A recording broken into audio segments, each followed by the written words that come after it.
नमस्कार मित्रांनो, स्वागत आहे तुमचं मराठी टेक मित्र आपल्या यूट्यूब चॅनलमध्ये. मुख्यमंत्री माझी लाडकी बहीण योजनेचा डिसेंबरचा हप्ता कधी मिळणार याबद्दलची माहिती खूप साऱ्या महिलांकडून विचारली जात होती.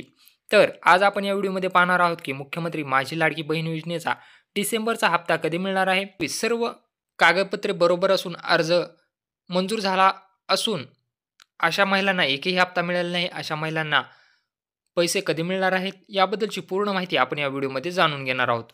माझी लाडकी बहीण योजनेमध्ये ज्या महिलांनी अर्ज भरले होते त्यांचे अर्ज मंजूर झाले होते किंवा त्यांच्या अर्जाची छाननी झालेली नव्हती, अशा महिलांचे अर्ज आता मंजूर झाले असतील आणि विधानसभा निवडणुकीमुळे आचारसंहिता सुरू असल्यामुळे त्यांची जी प्रक्रिया होती ती पुन्हा सुरू करण्यात आलेली आहे. पहिल्या टप्प्यामध्ये आधार सीडिंग राहिलेल्या महिलांना, ज्या 12,87,503 महिला आहेत, अशा महिलांचे पैसे त्यांच्या बँक खात्यामध्ये वितरण करण्यास सुरू झालेले आहे. म्हणजे तुम्ही अर्ज भरला असेल, तुमचा अर्ज मंजूर झालेला असेल, परंतु तुम्हाला अद्याप एकही हप्ता मिळाला नव्हता, अशा महिलांना 12,87,503 महिलांना त्यांचा जो हप्ता आहे तो वितरण सुरू झालेला आहे.